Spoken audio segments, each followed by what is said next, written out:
Hola, sean muy bienvenidos, bienvenidas, bienvenidas a esta clase abierta que estamos realizando en el marco de nuestras jornadas educativas. En esta oportunidad, dentro de la Diplomatura de Educación Sexual Integral, mi nombre es Belén Barral, soy docente y también participo de esta propuesta académica junto al equipo de Aula Abierta. Vamos a estar acompañando a nuestra disertante de hoy, Silvina Peirano.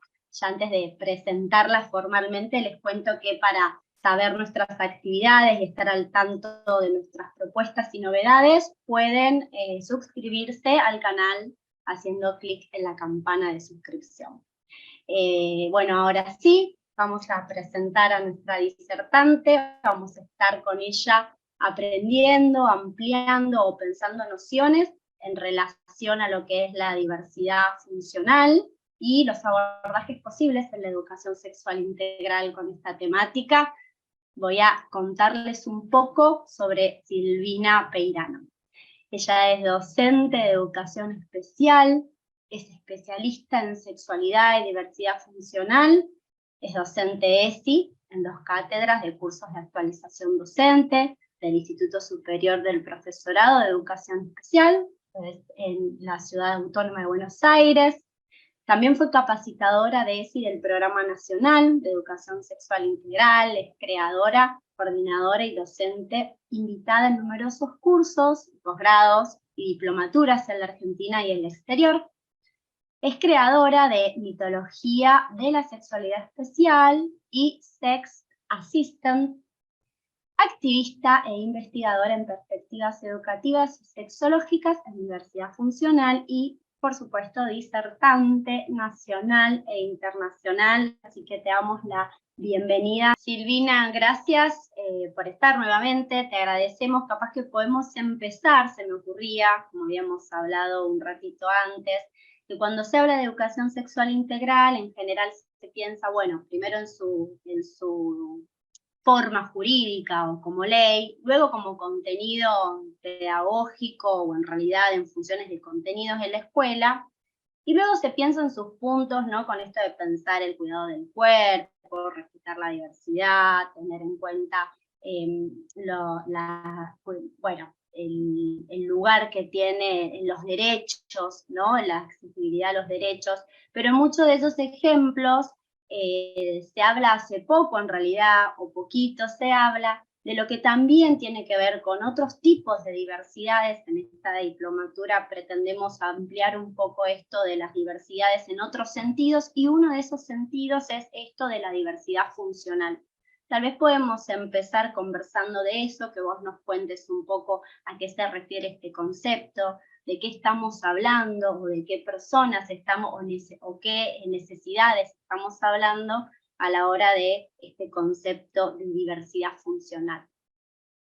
Bueno, Belén, me parece que en tu interrogante hay precisamente, ¿no? muchos conceptos, y esto es lo que quiero empezar por decir.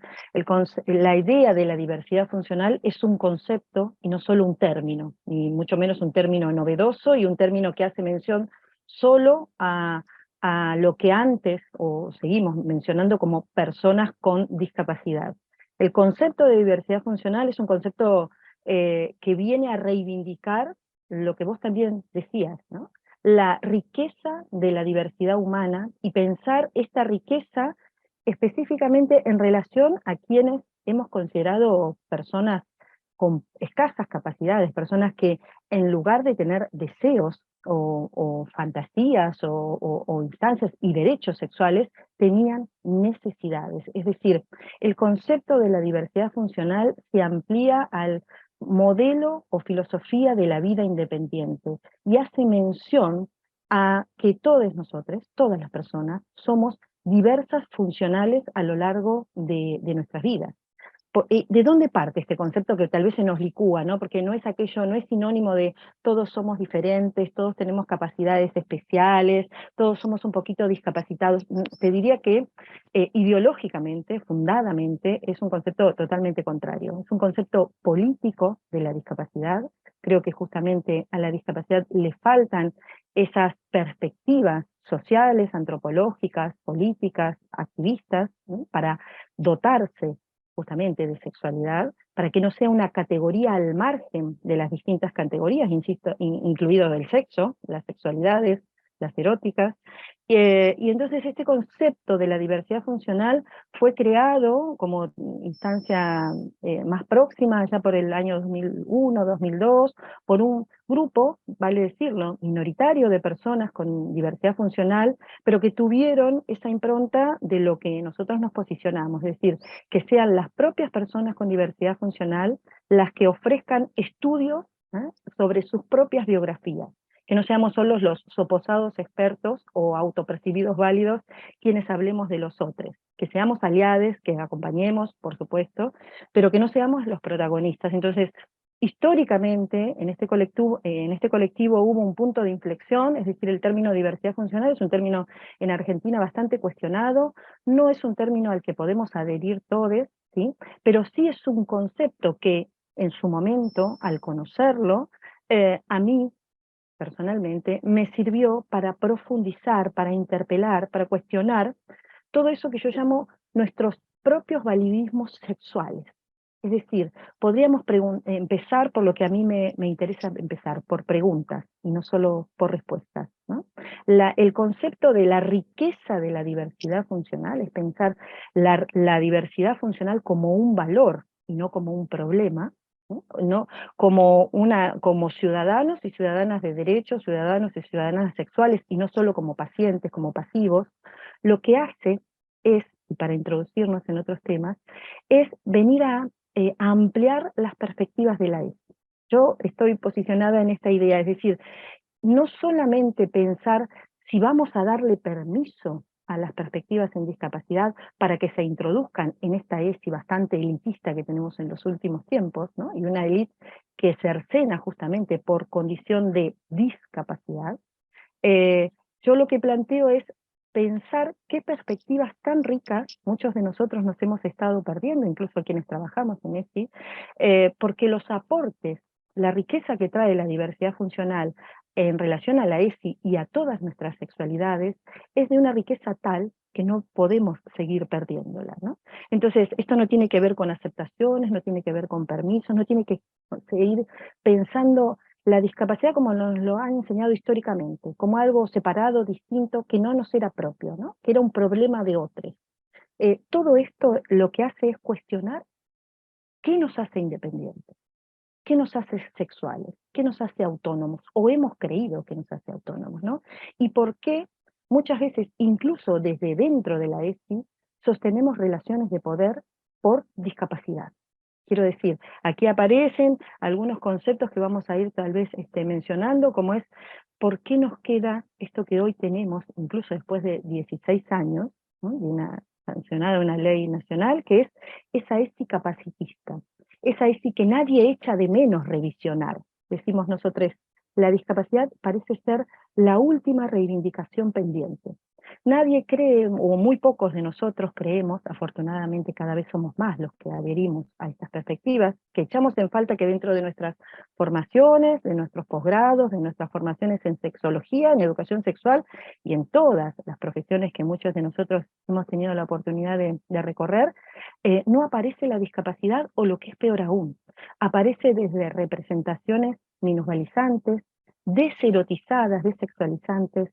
Entonces decimos, y aquí redondeo con algo que quería dejar planteado desde el principio, mi posicionamiento es el posicionamiento que un querido amigo también, cordobés y de la Universidad de Córdoba, en este espacio más reivindicado aún, Ezequiel Torres dice, como trabajador social, es imprescindible que la discapacidad deje de ser un tema para volverse perspectiva.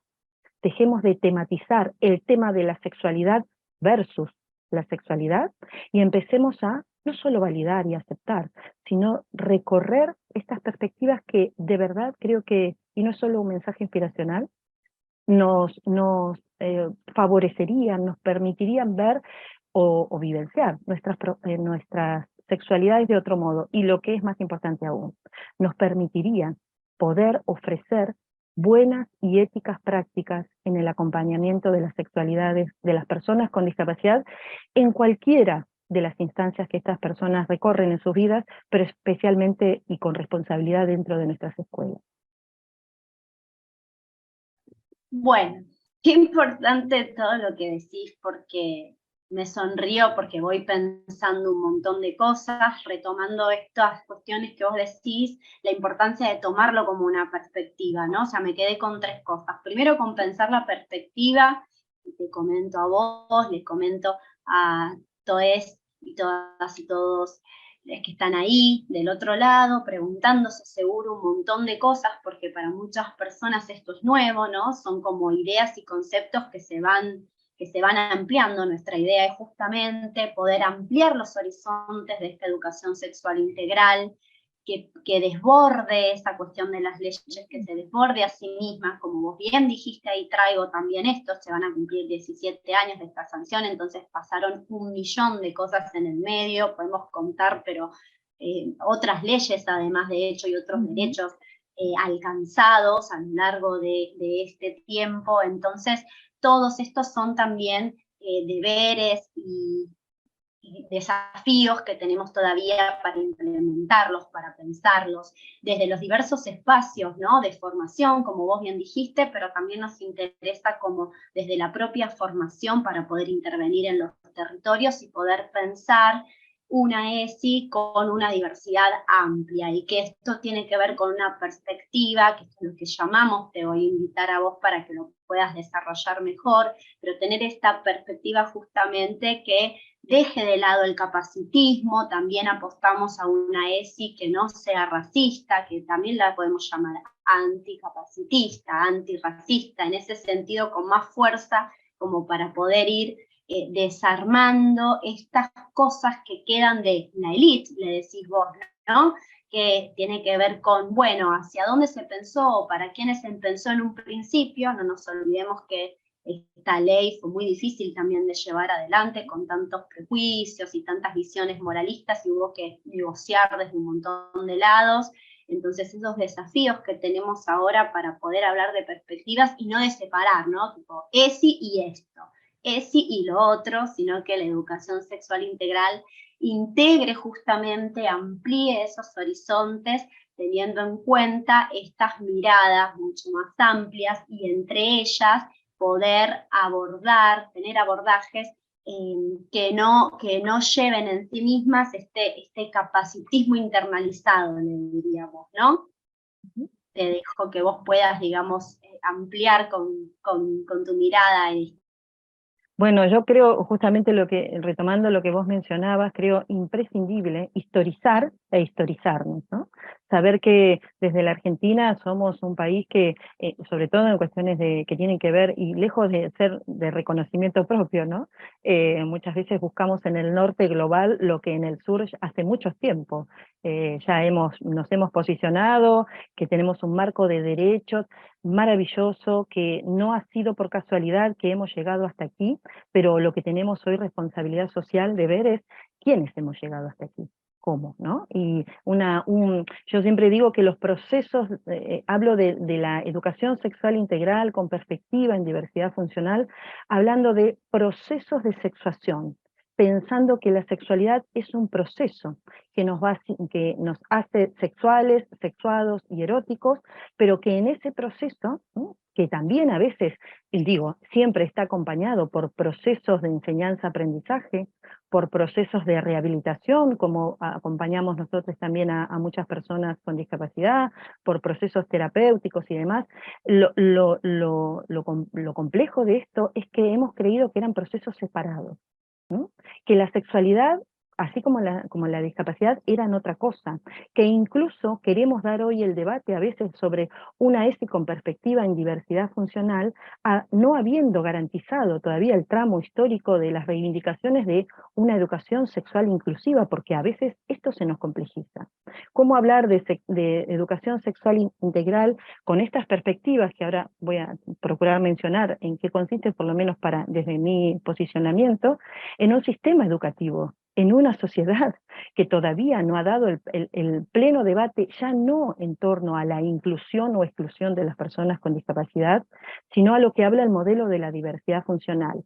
¿Por qué algunas personas siguen estando segregadas por su condición de discapacidad?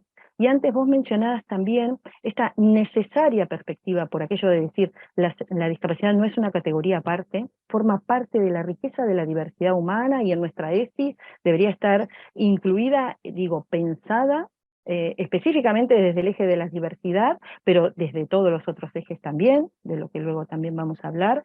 Pero insisto, ¿por qué la discapacidad nos sigue quedando como en los márgenes? ¿No? Porque hay discusiones históricas que todavía no hemos dado, como por ejemplo lo que vos decías, ¿no? Esta necesaria interseccionalidad de pensar que el capacitismo, aquella segregación que afecta específicamente a las personas con discapacidad, por supuesto, por su falta o por sobre la sobrevaloración que se hace de la capacidad de las personas, por creer que quien camina es más capaz y más sexual que quien no camina o se desplaza de manera bípeda. Digo, cómo esto también nos oprime a todos todo el tiempo sin darnos cuenta, porque el capacitismo comparte orígenes de segregación con el racismo, el machismo, el sexismo. Lo que sucede es que aquí estamos intentando acompañar a un colectivo que todavía está subsumido, que no ha podido hacer sus reclamos, sus validaciones, sus exigencias en primera persona. Entonces yo creo que la ESI viene justamente a reivindicar la ESI con perspectiva en diversidad funcional, necesariamente es una ESI que cuestione las dependencias otorgadas por falta de capacidad a las personas que así mencionamos. Es decir, una ESI liberadora para las personas con diversidad funcional, pero también para todos nosotros. Este es el beneficio de pensar la diversidad, la riqueza de la diversidad funcional, porque unas personas que siguen estando oprimidas, y específicamente en relación a sus sexos, en pleno siglo XXI, deberían poner en cuestionamiento todas nuestras sexualidades, todos nuestros roles, todos nuestros acompañamientos. Es decir, si no es una ESI con coraje, si no es una ESI que esté dispuesta a interpelar profundamente por qué incluso la educación sexual es un valor humano, ¿no? Y un valor de equidad al que acceden algunas personas y otras personas no, y todavía nos estamos cuestionando si es una ESI distinta, especial, adaptada, diferente, ¿no? Si son los mismos contenidos y los mismos lineamientos curriculares los que debemos dar. Digo, esa discusión vendrá después, pero para ir adentrándonos en lo que quiero plantear, antes, mucho antes de pensar esa ESI efectivista, digo yo, ¿no? Esa ESI productivista de la pregunta viene, ¿qué tengo que hacer? ¿Qué les tengo que enseñar yo a ellos? Y ellos son esa otredad, muy poco reconocida, representada por el constructo rígido de la discapacidad. Digo, antes, mucho antes, mi invitación es a pensar profundamente qué concepto de persona con diversidad funcional o discapacidad estamos validando. Porque digo, casi todos nosotros convivimos con distintos paradigmas o distintas representaciones, ¿no? Que puede ser que en los discursos mencionemos correctamente a las personas con discapacidad y las reconozcamos como ciudadanos y ciudadanas de derecho. Sin embargo, en nuestras prácticas puede que todo eso, ¿no? Esas representaciones casposas, digo yo, del modelo médico rehabilitador, el modelo hegemónico, el modelo de la prescindencia, se los cuelen en nuestras prácticas. Entonces, mi reivindicación es a pensar antropológicamente, eso que todos compartimos y no debemos negar, debemos amigarnos con eso que nos vuelve todo el tiempo, y por eso la ESI es un recurso imprescindible para interpelar esto. Bueno, ¿y qué estoy haciendo en nuestras prácticas cotidianas? ¿No? Entonces, repensar desde qué posicionamiento antropológico, sociológico, repienso la discapacidad, porque así como pienso la discapacidad, desde esa construcción, desde ese constructo, voy a linealmente pensar o validar un concepto de sexualidad en torno a determinadas personas, ¿no? Y ese concepto sigue estando muy patologizado, es decir, seguimos muy adheridos a esa idea de la sexualidad de las personas con discapacidad intelectual, la sexualidad de las personas con discapacidad física, digo, patologizamos las sexualidades desde ese concepto, ¿sí? Nosotros decimos, por supuesto que hay lo que la sexología sustantiva llama particularidades eróticas, ¿sí? Por supuesto que tengo que conocer las particularidades de, bueno, algunas representaciones que después al final del camino vemos que no son el problema. Digo, el problema, eso que hemos llamado el problema de la sexualidad de las personas con discapacidad, no está dado por su falta de capacidades, sino por los restriccionismos sostenidos y, lo que es más preocupante aún, naturalizados, que se hacen en torno a estas sexualidades. Entonces pensamos, una ESI con perspectiva en diversidad funcional, una ESI identitaria, es decir, una ESI que esté en disposición de ofrecer la, vamos a llamarle así, que no es el concepto acabado, pero para ponernos más o menos de acuerdo en este breve tiempo que tenemos, una ESI que no piense una ESI adaptada a la, porque si hablamos de adaptación, antes tendremos que preguntarnos, ¿adaptarlo a qué? ¿A la patología? ¿A lo que las familias quieren? ¿A lo que yo creo que estoy en disposición de hacer? ¿A lo que la escuela me permite? ¿No? ¿A lo que propias personas con discapacidad muchas veces no están pudiendo pedir o no están siendo escuchadas? Entonces, la ESI que viene, yo digo, es una ESI que ofrezca a cada persona lo que cada persona, desde la riqueza de su diversidad funcional, quiera autoexplorar, vivenciar, es decir, una ESI que no solo se nos queden los relatos, sino que sea una ESI que ofrezca lo que Foucault llama contraespacios, ¿no? Porque hoy tenemos estas realidades que también querría mencionar luego. Venimos, la pregunta es, ¿de dónde venimos y hacia dónde debemos ir? Porque hoy, mientras muchos están intentando validar esa instancia antiderecho, con una pregunta de absoluta inequidad como es si las personas con discapacidad también tienen sexualidad.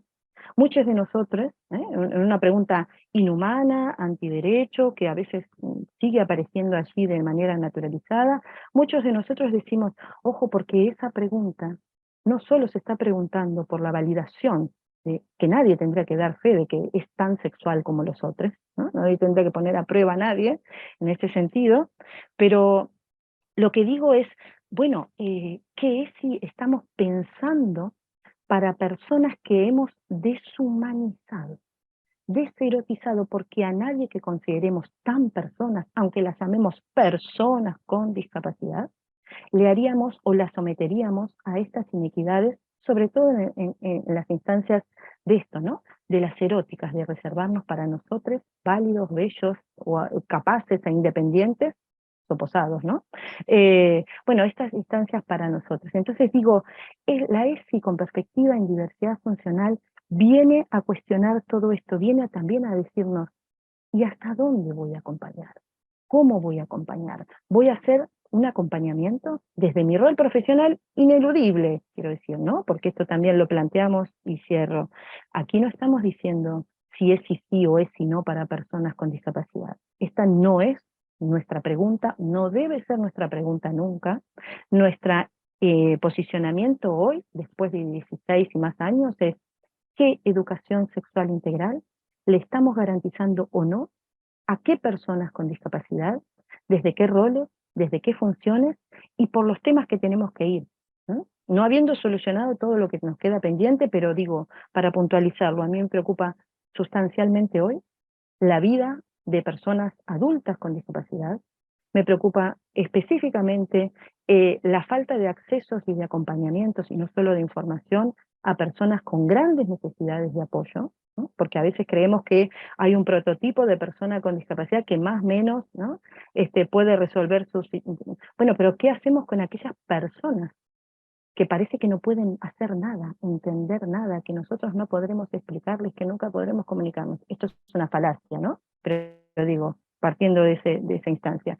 Y otras instancias, por puntualizarlas solo, como es un tema específico que vengo trabajando hace muchos años, como es la figura del asistente o el acompañante sexual para personas o parejas con discapacidad. Claro, pensar en asistencia sexual cuando todavía estamos detenidos en los mitos en sexualidad y discapacidad, ¿eh? Ángeles o demonios, niños eternos, hipersexualizados.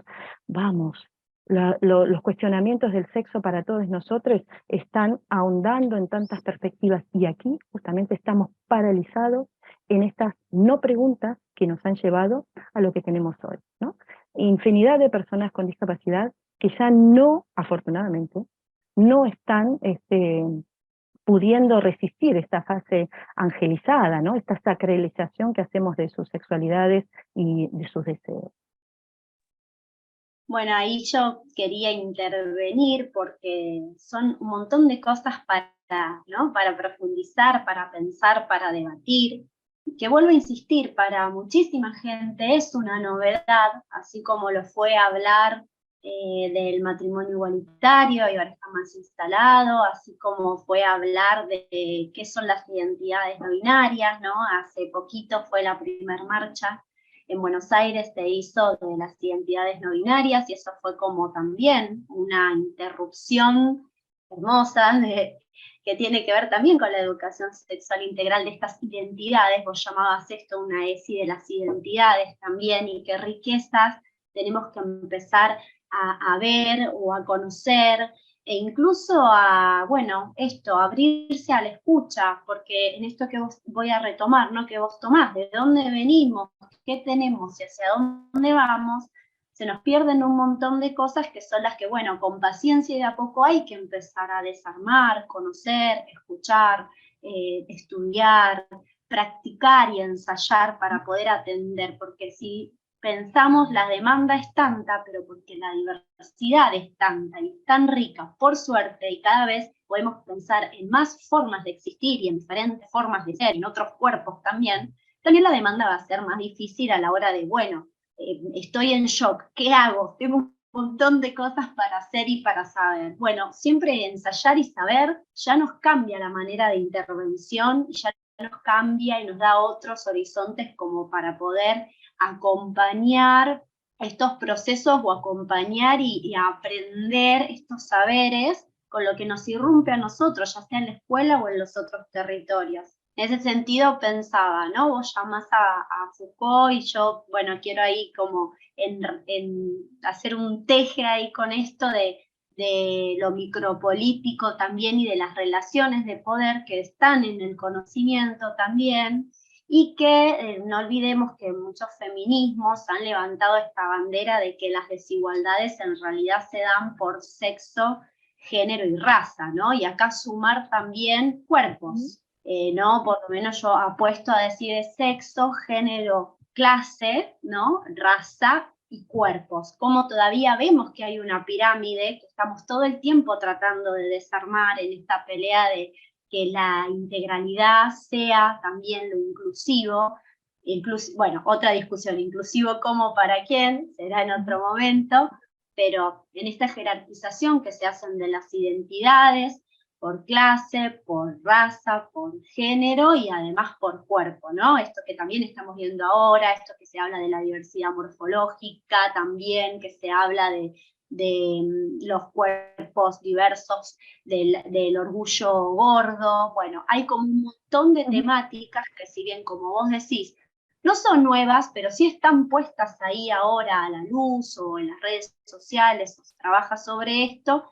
Entonces, bueno, nos dan un montón de desafíos todo el tiempo, pero bueno, empezar con la pregunta, como vos bien decís, me parece que es un disparador muy importante. En ese sentido, yo quería que, si querés, si te interesa, ampliemos un poquito más con esta pregunta de la sexualidad en relación a la discapacidad y esta perspectiva, no, esta forma con la que se vio o que se asoció siempre a las personas con discapacidad, a la niñez o a esto de lo angelado. ¿Qué significa eso para quienes estarán preguntando?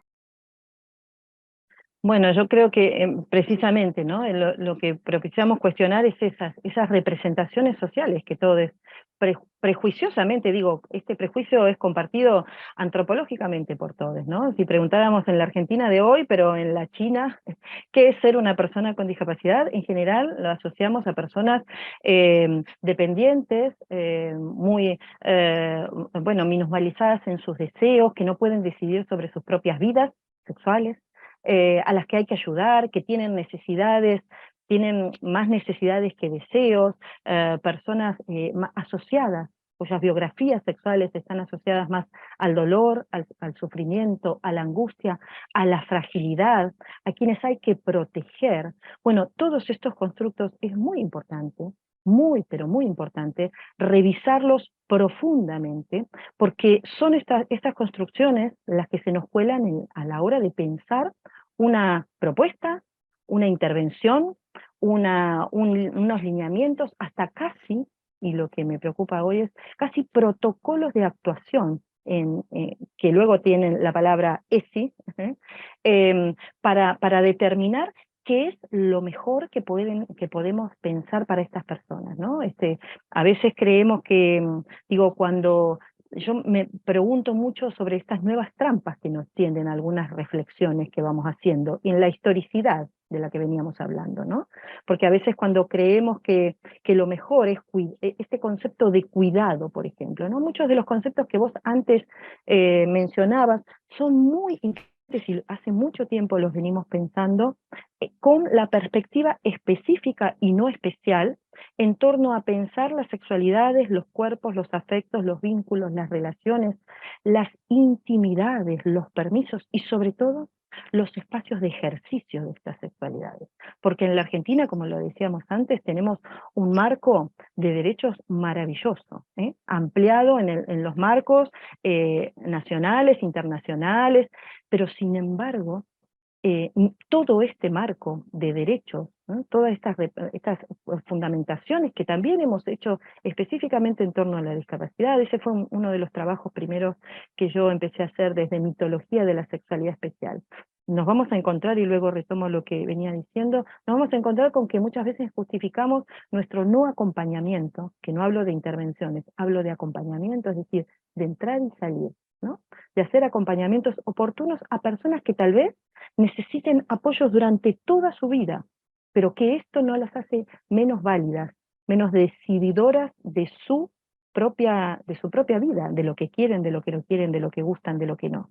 Entonces, en este sentido, lo que hicimos es buscar fundamentaciones teóricas a una perspectiva, a un tema, en realidad, que parecía corto, ¿no? ¿Cuánto vamos a hablar de sexualidad y discapacidad? Y entonces yo también me hago cargo de lo mal que hemos, y permítanme decirlo así, vendido el tema. Hemos vendido la sexualidad y la discapacidad de lo que Spinoza llama las pasiones tristes, ¿no? Que la sexualidad, que la discapacidad es algo muy problemático, que además si encima le unimos otro tema más problemático como es la sexualidad, bueno, que vengan los docentes de educación especial, que vengan los especializados en discapacidad para atenderlos a ellos, porque nosotros estamos en disposición de no saber. Bueno, así lo hemos mal vendido. Entonces, claro, ¿quién quiere unirse a dos problemones como los habíamos pensado?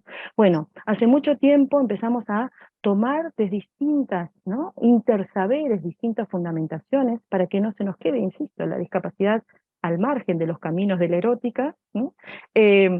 Y dijimos, qué bien todo esto, qué fundamentaciones tan ricas, que apasionan, que no terminan en esta hora, porque esto quiero decirlo, Belén. Digo, ojalá que podamos, yo creo que la ESI que viene es una ESI con coraje, pero a la vez una ESI que nos apasione, ¿sí? Que nos dé ganas de seguir pensando en un tema que parecíamos que, escucho esta charlita sobre sexualidad y discapacidad y ya tengo el seminario hecho, ¿no? Que dejemos la puerta abierta a estas perspectivas, porque de verdad hay muchísimo más. Ni en seminarios de 4 o 5 días llegamos a cubrir todo lo que una puerta abre a la otra, a la otra y a la otra, ¿no? Entonces decimos, bueno, esta ESI que estamos pensando hoy, ¿dónde se ejerce?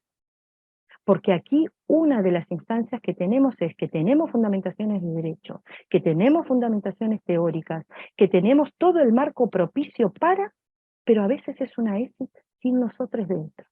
una ESI que miramos desde arriba, una ESI que decimos, ¿qué tengo que enseñarles yo a ella? Pero no siempre estamos en disposición de decir, y yo como docente, y yo como profesional de la salud, y yo como ciudadana, ¿eh? De este país, ¿qué estoy en disposición de desaprender? ¿O qué estoy en disposición de aprender en función de, estoy pensando realmente que las personas con discapacidad y sus familias son personas que pueden aportar a esta ESI, o estoy pensando algo maravilloso que la ESI nos invita a pensar, ¿no? Un posicionamiento explícito en materia de educación sexual integral y discapacidad. Es decir, las instituciones, todas las que seamos, y esto también es cuestionable en relación a personas con discapacidad que tienen gran parte de su vida institucionalizada y sobreterapizada, digo, la sexualidad es de las personas. La educación sexual integral es para las personas y no una sexualidad que tenga que sobreadaptarse a cuando estoy en la escuela y con qué docente, cuando voy a la terapia ocupacional, cuando voy a... digo, la sexualidad va allí con cada una de las personas y estos son los procesos que pensamos. Una ESI identitaria es una ESI que le devuelva a las personas con discapacidad las sexualidades que creímos haberles quitados, por dos conceptos que vos mencionabas en tu comentario: identidad y subjetividad. Es decir, dos valores humanos, dos bienes que les hemos creído quitar a las personas con discapacidad, porque ¿cómo se conforma la identidad orgullosa, como utilizamos para otros colectivos? Hay posibilidad de estar orgullosamente sentirse discapacitado en una sociedad que invalida los cuerpos, los sentires, las vidas de las propias personas con discapacidad. ¿Qué subjetividad tiene o puede ir desarrollando aquel a quien desde el principio de sus vidas se les ha quitado un valor fundamental como es el acceso a la propia intimidad, a la privacidad? Digo, sexualidades a las que se acusa de ser hipersexuadas en una sociedad que habla de sexo todo el tiempo, ¿no? Sexualidades que se las acusa de ser angelizadas o de niños eternos, pese a que vemos que estas personas representan corporalmente, muchas de ellas, el cuerpo de un adulto. Sin embargo, las representaciones interiorizadas que tenemos, esto que vos llamabas hasta nuestro propio capacitismo interiorizado, nos hace pensar en que vemos el cuerpo de un adulto, sin embargo, las instancias de decisión, que no la representación de la autopercepción de estas personas, nos siguen representando a niños deserotizados, porque aquí sí son niños eternos, pero son niños carentes de sexualidad. Entonces, lo que yo digo es que esta ESI con perspectiva en diversidad funcional tiene que hacernos cuestionar estas representaciones, ¿sí? Porque más tarde o más temprano, muchos de nosotros vamos a ser víctimas, si no lo estamos siendo hoy, de esas representaciones. Como mujeres puede que nos vean sin discapacidad, puede que nos vean como mujeres, bueno, angelizadas, que no podemos decidir sobre nuestras propias vidas, y eso cómo empezó a cuestionarse, por lo que vos decías, ¿no? Por el acceso de los protagonistas, ¿sí?, a estas instancias de reivindicación. Bueno, nosotros esperamos profundamente que la ESI venga a ser sobre todas nuestras sociedades, pero específicamente en relación a personas con discapacidad, un acto de justicia erótica, un acto de justicia pedagógica, un acto de decir, si hay personas segregadas por su condición de discapacidad, yo no tengo garantizado mi bienestar, porque más tarde o más temprano, los que lleguemos, vamos a ser viejes, y entonces, ¿qué pasará con nosotros cuando dejemos de caminar? Cuando utilicemos pañales, cuando no veamos tan bien, cuando nuestro cuerpo no responda a ese prototipo más o menos de belleza, cuando nuestras decisiones se vean cuestionadas por otro adulto, aunque nosotros lo sepamos, cuando menosprecian nuestros deseos o nuestras necesidades, cuando no nos selectemos tanto, cuando no nos lubriquemos tanto. Entonces, todas estas preguntas son oportunas para cualquiera de nosotros. Lo que no sé si estamos tan en disposición de poder tomarlas como propias.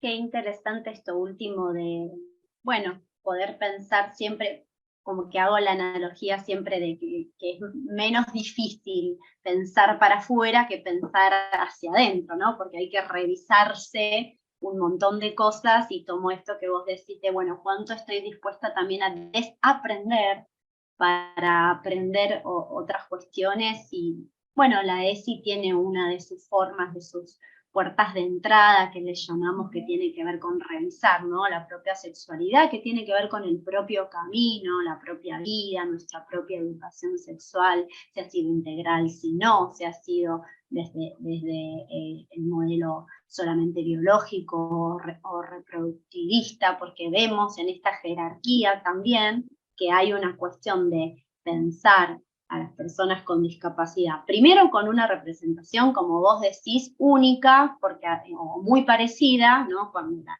capacidades también son muy amplias y muy diferentes. Pensaba en esto también, cómo se fue ahora visibilizando un poco el tema del orgullo disca, ¿no? Que hay agrupaciones incluso que se reivindican, se autonombran, se organizan, y que están por ahí, que a veces uno dice, bueno, pero ¿dónde están? Y a mí me hace acordar a esto de hace un tiempo, cuando las personas decían, pero las lesbianas no existen, o sea, ¿pero dónde están? Bueno, están, lo que pasa es que no pueden estar siendo, primero porque o no las vemos, o porque no les permitimos ser, ¿no? O porque de hecho no pueden circular por la calle, por lo que sea.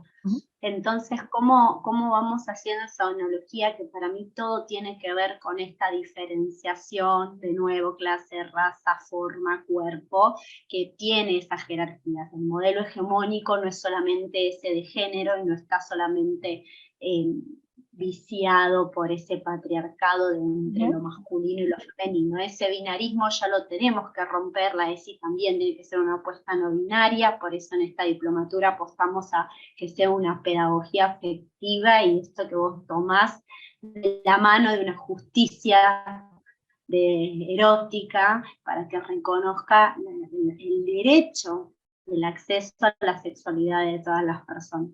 Eso me parece que van de la mano para estos nuevos horizontes y estas nuevas preguntas. Y parece también ser esto asimilado tanto a lo niño, como vos decís, me llama mucho la atención, ¿no?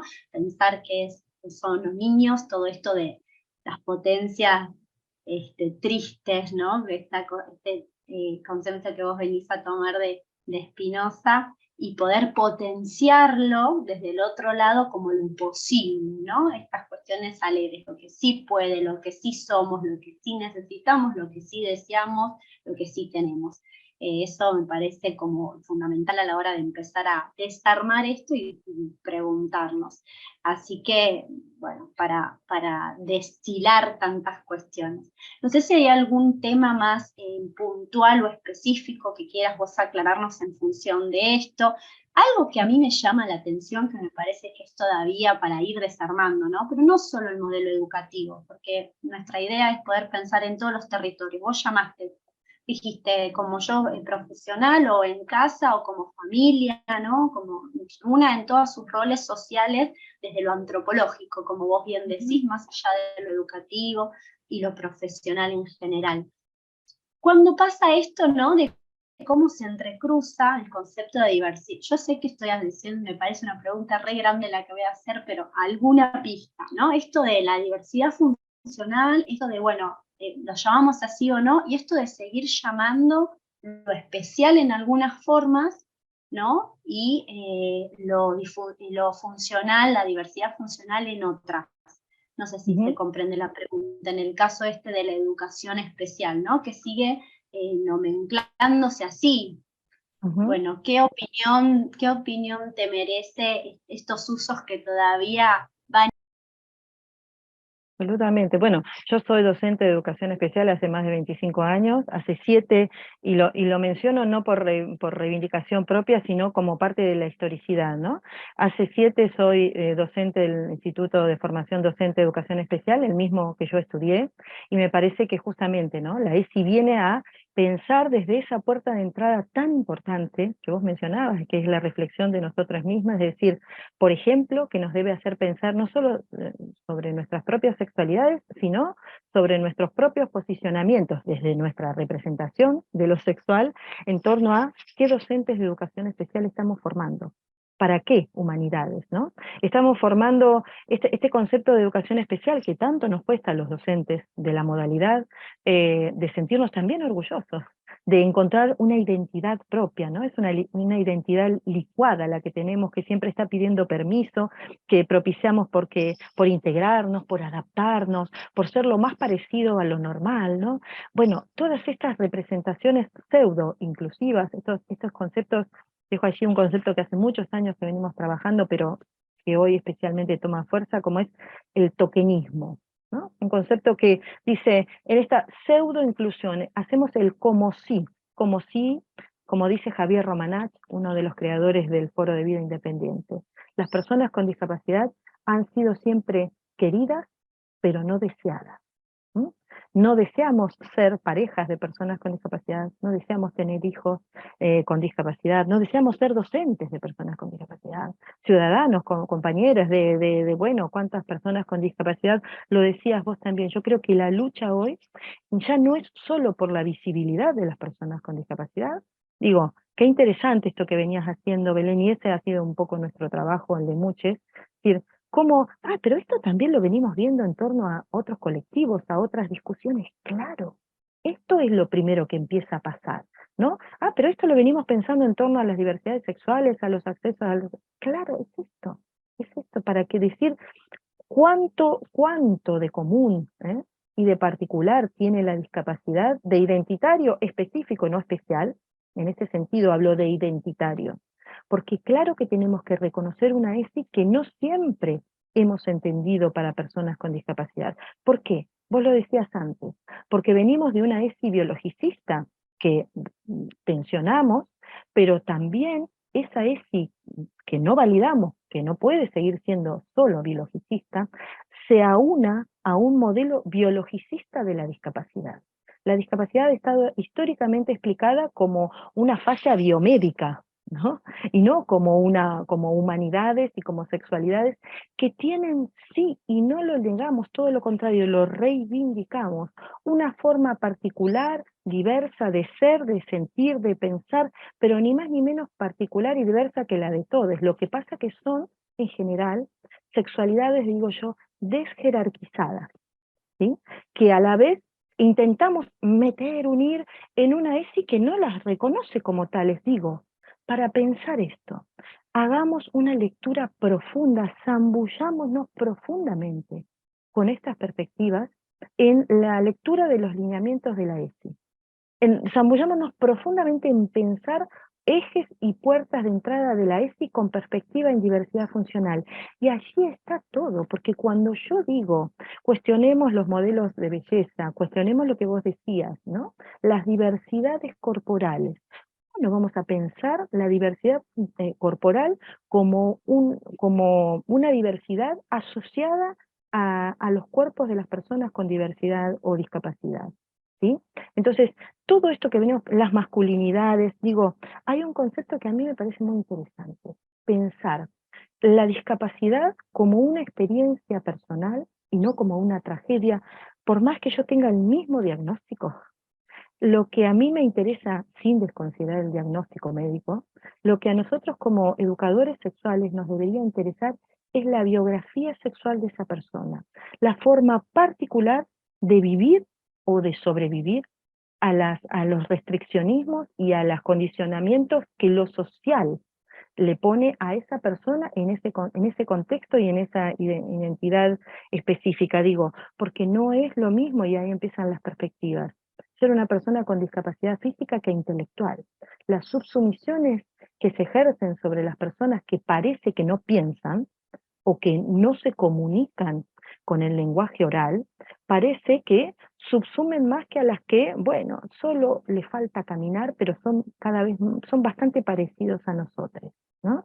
Entonces, digo, en esta instancia, esta ESI viene a decir, pensemos en la discapacidad asociado a otro concepto que también tenemos de otras perspectivas, que es pensar la discapacidad como un hecho fluido. ¿Eh?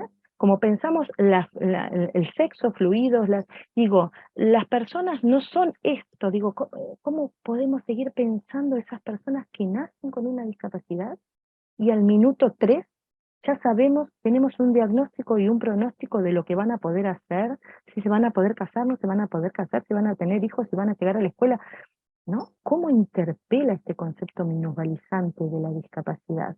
Entonces, antes decíamos esta instancia de la visibilización. Claro, ¿cómo acompañar en sus procesos de sexuación, en sus procesos de acceso a los derechos, a la justicia, a la salud, a aquellos que desconocemos?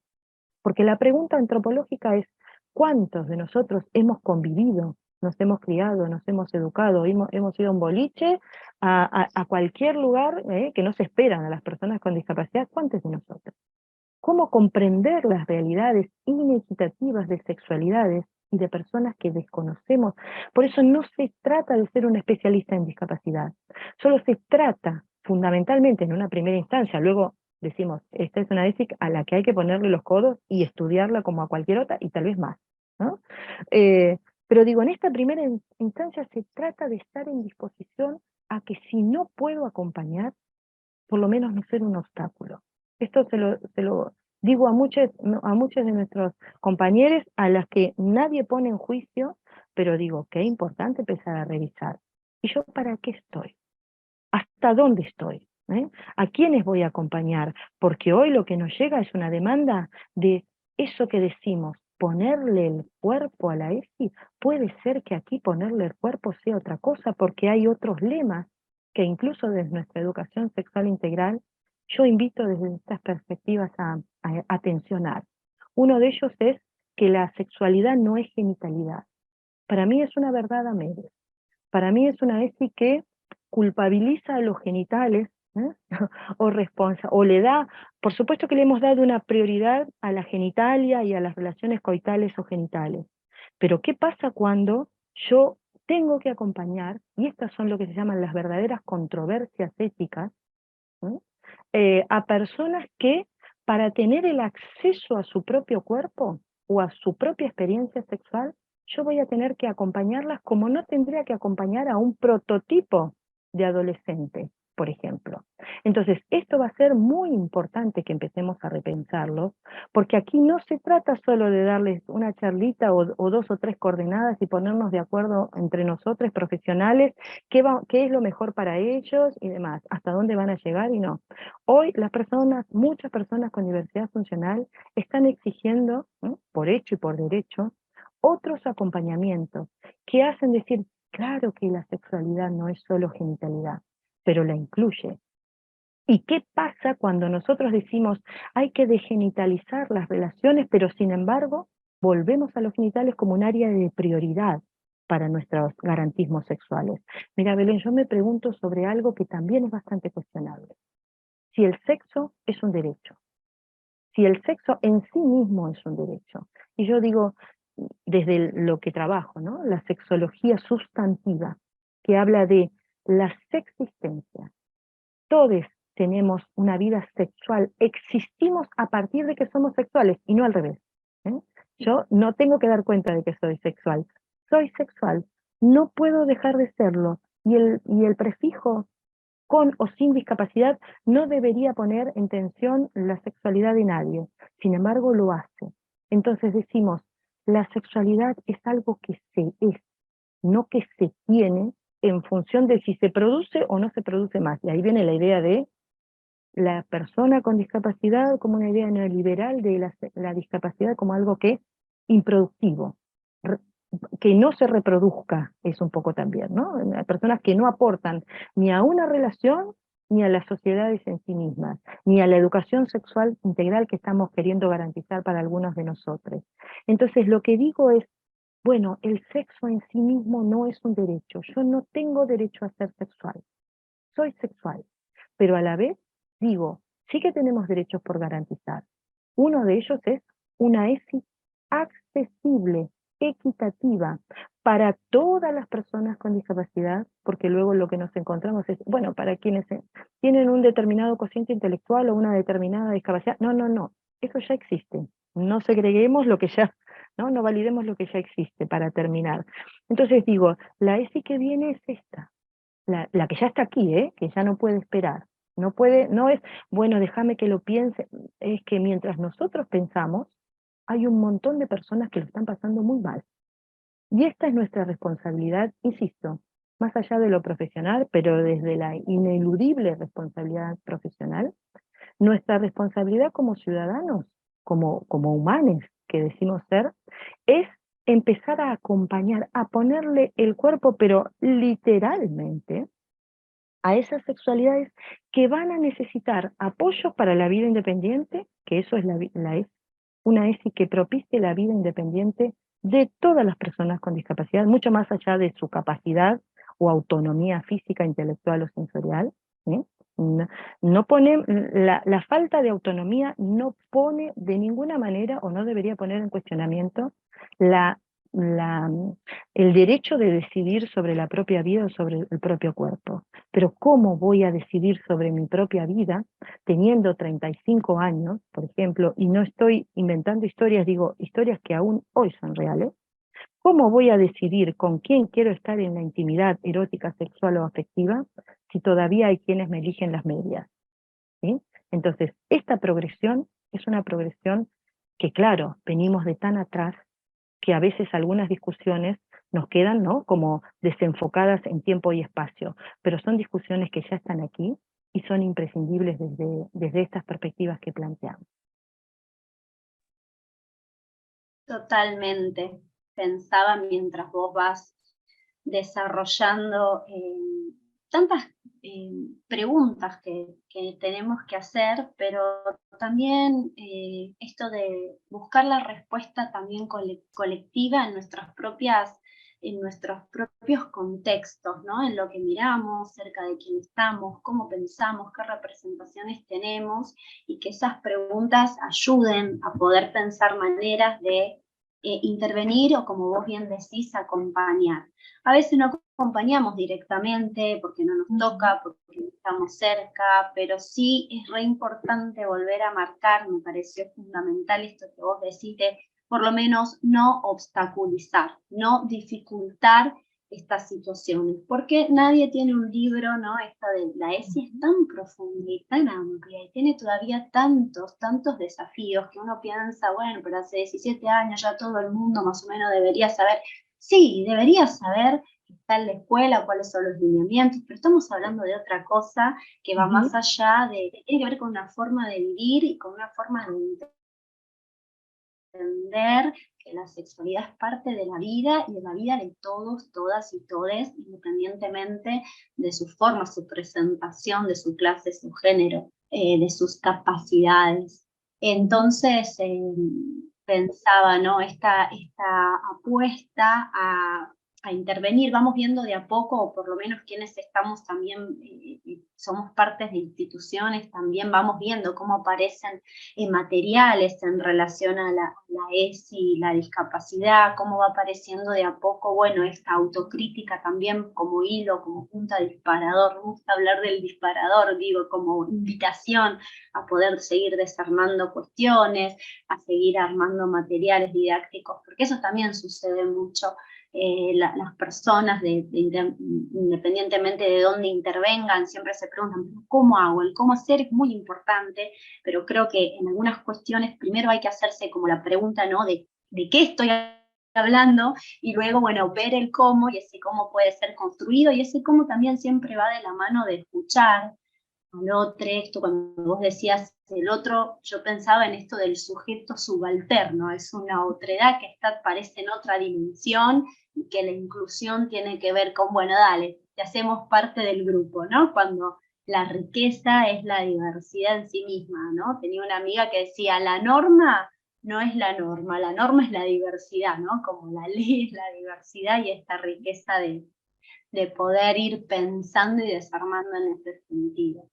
Así que, Silvina, es súper interesante todo lo que fuiste desarrollando, y un montón de cosas para pensar. pensaba en esto del modelo médico y de cómo pesa también la moral, que es tan difícil de ir desarmando a la hora de pensar cómo acompañar en esto del sexo como derecho o como parte de la vida, y como decir, bueno, ¿qué es ese acompañamiento? ¿Cómo la moral opera ahí? Dice que no se puede, entonces, bueno, ¿qué lugar de humanidad le estamos dando al leotre? Así que, bueno, tenemos un gran desafío y nuestra apuesta es justamente desde esta diplomatura abrir los espacios para abrir las preguntas, romper los límites y seguir trabajando para poder ampliar esto que ya se viene trabajando hace mucho tiempo, pero que se va instalando y que es muy importante para nosotros poder ser parte de esa ampliación de sentidos, pero porque el fin es mejorar la calidad de vida de todas las personas, ¿no? Independientemente de cuáles sean sus diversidades.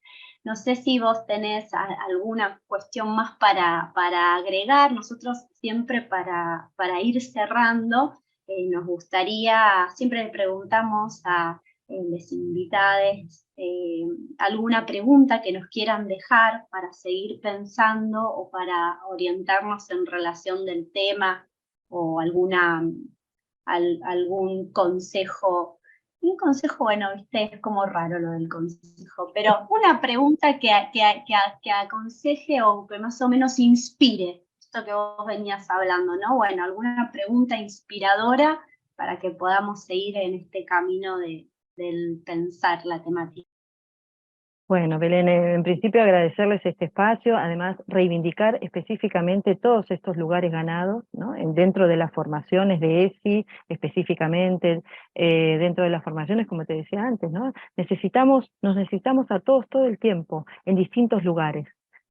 Sí que adhiero a lo que vos decías, muchos de nosotros podemos no ser activistas específicos por los derechos de las personas con discapacidad, pero trabajando en ESI, ¿no? Una ESI cada vez más plural, más diversa, más equitativa, que no solo inclusiva, estamos trabajando directa o directamente por la liberación de todos nosotros, ¿no?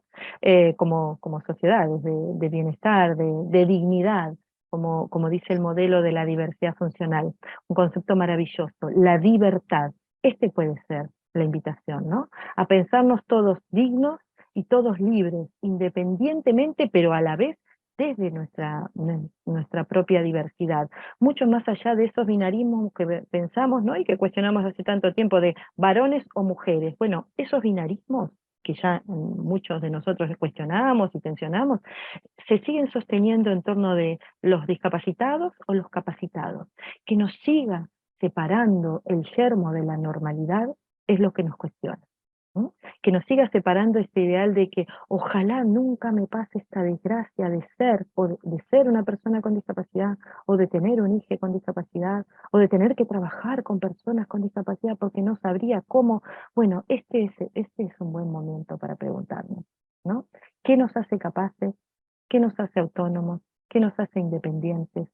Eh, ¿Cuál es, tal vez esta es otra pregunta que siempre hago, cuál es nuestra responsabilidad ética y no moral en el acompañamiento de las buenas prácticas en sexualidad y diversidad funcional, específicamente de personas a las que de ninguna manera cuestionamos su derecho a decidir sobre sus propias vidas, incluso cuando decidan mal, como muchos de nosotros, ¿no?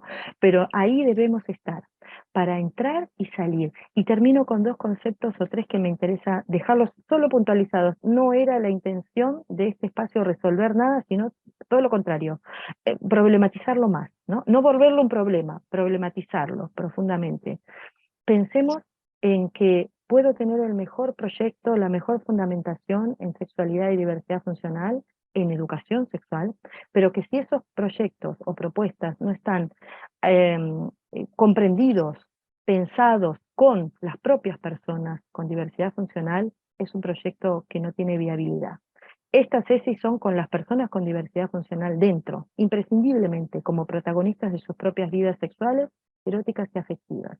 Pensemos profundamente, lejos de la culpabilización y el juicio, en qué rol es el rol que le hemos adjudicado específicamente desde las escuelas y desde los lugares de habilitación o terapéuticos a las familias de personas con discapacidad.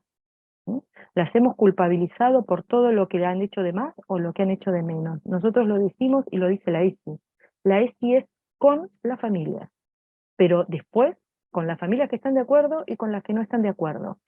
Las hemos dejado muy solas a estas familias y después les pedimos al final del viaje que sepan qué tienen que hacer, qué no tienen que hacer, que informen a sus hijos sobre algo que muchos de nosotros no les hemos brindado. Necesitamos ESIs de puertas abiertas, consultorios de puertas abiertas, espacios sociales, activismos, militancias, políticas de ESI de puertas abiertas en relación a la discapacidad. Entonces, en este sentido, tenemos muchas instancias, por hoy muchas mujeres, madres de personas con discapacidad, están reclamando por esto que hemos llamado la feminización del cuidado, por ejemplo, ¿no? Mujeres condenadas, no como opción, hermanas condenadas a cargar con sus hermanos cuando sus padres ya no estén. Quiero decir, necesitamos políticas públicas, no culpabilizar a las familias ni a las personas por lo que no pueden hacer. No necesitamos héroes con discapacidad, necesitamos ciudadanos que se van a hacer ciudadanos y ciudadanas de derecho cuando empecemos por la sexualidad y no cuando sigamos sosteniendo este viaje al revés. Dejamos la sexualidad para el final, como algo que puede esperar. Y estas sexualidades, nos están golpeando la puerta. Esta es la pregunta. ¿Se las vamos a abrir o vamos a seguir resistiendo?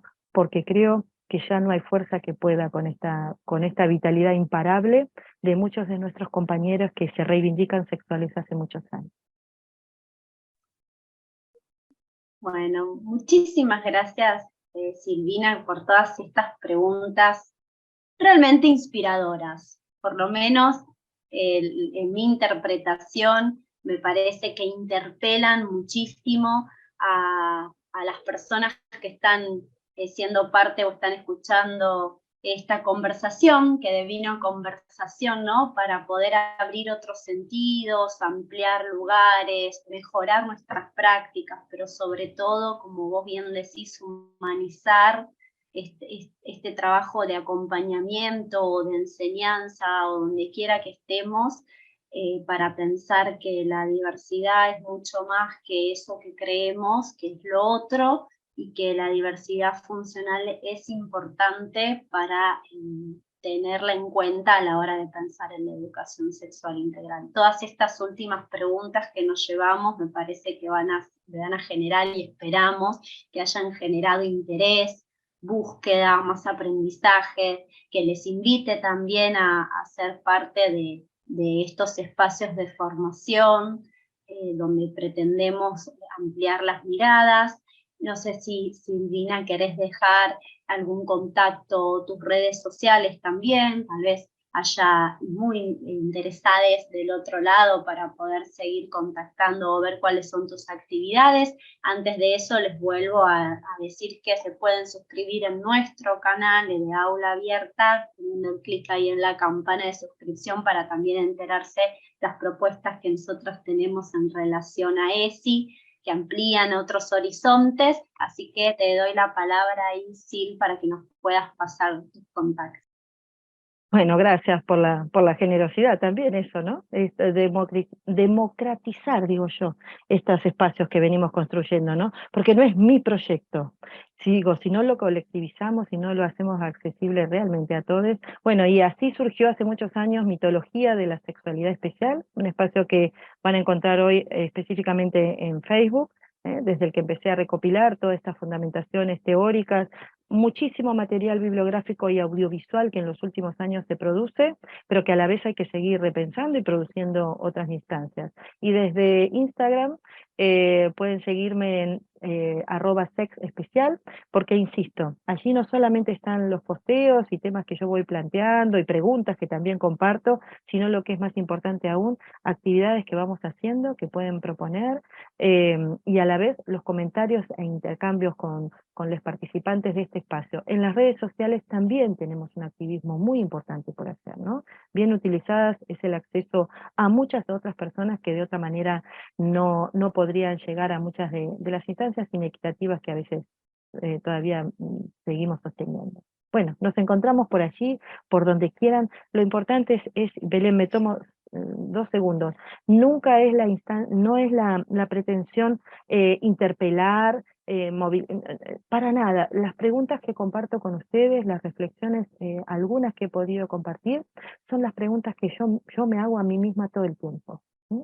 Sobre las sexualidades cotidianas, sobre las sexualidades de todos los días, sobre bueno, estas instancias que nos invitan a pensar, a revisar, a sentir, a decir, hay otras formas de la amatoria, hay otras formas del ser y del tener sexualidad.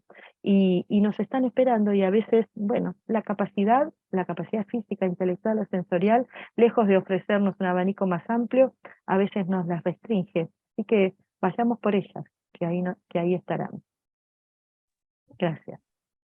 Gracias a vos, Silvina, y bueno, y damos por terminada esta clase especial en el marco de las jornadas educativas abiertas. Gracias a quienes estuvieron del otro lado.